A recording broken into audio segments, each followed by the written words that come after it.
بسم الله الرحمن الرحيم. عن أبي مسلم وقيل أبي إياس سلمة بن عمرو بن الأكوع رضي الله عنه أن رجلا أكل عند رسول الله صلى الله عليه وسلم بشماله وقال: كل بيمينك. قال: لا أستطيع. قال: لا استطعت.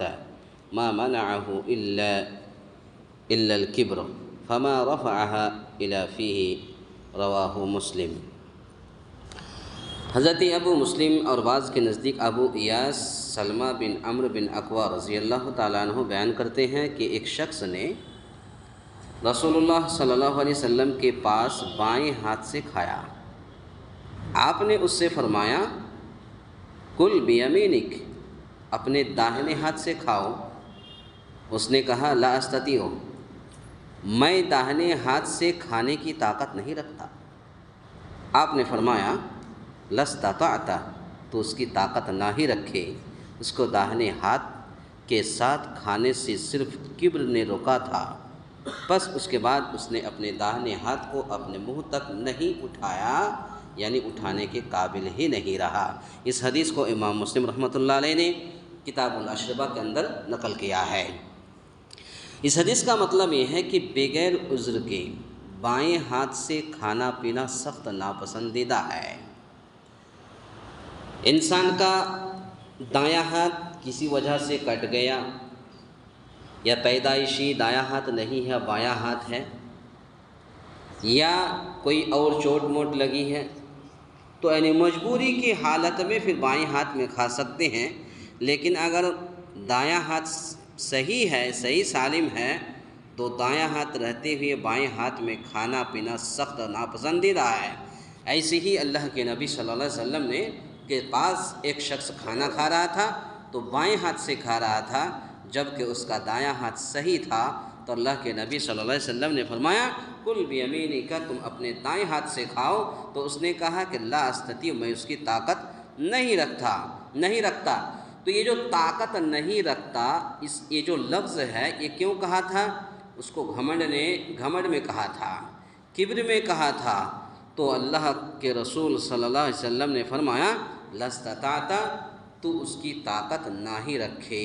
یعنی اس کو داہنے ہاتھ کے ساتھ کھانے سے صرف کبر نے روکا تھا، گھمنڈ نے روکا تھا. بس اس کے بعد اس نے اپنے داہنے ہاتھ کو اپنے منہ تک نہیں اٹھا پایا، یعنی اٹھانے کے قابل ہی نہیں رہا. بلکہ کھانے پینے کے علاوہ ہر اہم اور اچھے کام کا آغاز نبی کریم صلی اللہ علیہ وسلم دائیں ہاتھ سے ہی فرماتے تھے. کھانے پینے کے علاوہ ہر اچھے کام آپ صلی اللہ علیہ وسلم دائیں ہاتھ سے ہی فرماتے تھے. نبی کریم صلی اللہ علیہ وسلم کی سنت اور حکم کو محض تکبر، گھمنڈ، کبر اور سرکشی سے نظر انداز کرنا نہایت خطرناک ہے. اس سے انسان کا ایمان خطرے میں پڑ سکتا ہے. دیکھیے، آپ کبھی چھوٹے بچے جب کھانا کھانے لگ جاتا ہے، کھانا کھانے سیکھتا ہے، تو ماں جب پلیٹ میں کھانا دیتی ہے تو بچہ کیا کرتا ہے؟ سب سے پہلے بایاں ہاتھ ہی لگاتا ہے. تو ماں کہتی: بیٹا اس ہاتھ میں کھاؤ. تو گویا کہ ایک مرتبہ نہیں، دو مرتبہ نہیں، تین مرتبہ نہیں، 10 مرتبہ آپ کو جو ہے کہنا ہے کہ بیٹا دائیں ہاتھ سے کھاؤ. اگر آپ نہیں کہیں گے، اگر آپ بچے کو چھوٹے سی تربیت نہیں دیں گے، تو وہی بچہ بائیں ہاتھ سے ہی پھر کھانا پانی شروع کر دے گا، دائیں ہاتھ نہیں لگائے گا. تو گویا کہ بچوں کو آپ تربیت دیجئے، دائیں ہاتھ سے کھانا ہے، بسم اللہ کہہ کر کے کھانا ہے، ہاتھ دھو کر کے کھانا ہے، ایک طرف سے کھانا ہے، نہ کہ پورے کھانا کو ایک طرف سے نہ کھا کر کے پورے کھانا کو ملا کر کے کھائے. ایسا بھی نہیں ہے. ایک طرف سے کھائے، دائیں ہاتھ سے کھائے، بسم اللہ کہہ کر کے کھائے، اور پھر بسم اللہ کہنا بھول جائے تو وہ کیا کہیں؟ یہ ساری چیزیں، ساری تربیت آپ اپنے بچوں کو گھروں میں دے سکتے ہیں. اگر نہیں دیں گے تو آپ کا بچہ بھی یہی بائیں ہاتھ میں کھانا پینا سیکھے گا اور ہر برا کام کرنا سیکھ جائے گا. تو آپ دھیرے دھیرے، جیسے بچہ بولنا سیکھتا ہے تو بولنے کے ساتھ ساتھ آپ اس کو اللہ کا لفظ سکھائیے، پھر دھیرے دھیرے اس کلمہ سکھائیے، پھر دھیرے دھیرے اور بھی چیزیں اللہ کے جو رحمان کے جو صفات نام ہیں وہ سکھائیے، پھر آپ دھیرے دھیرے اس کو قرآن اور پھر نورانی قاعدہ وغیرہ وہ آپ پڑھانے کی دینی تعلیم پر دھیرے دھیرے ڈھالیے۔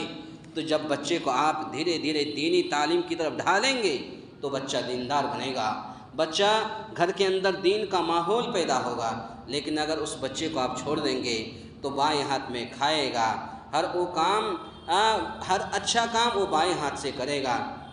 لیکن نبی کریم صلی اللہ علیہ وسلم کا یہ معمول رہا ہے کہ کھانے پینے کے علاوہ اچھے کام کا آغاز نبی کریم صلی اللہ علیہ وسلم دائیں ہاتھ سے فرماتے تھے۔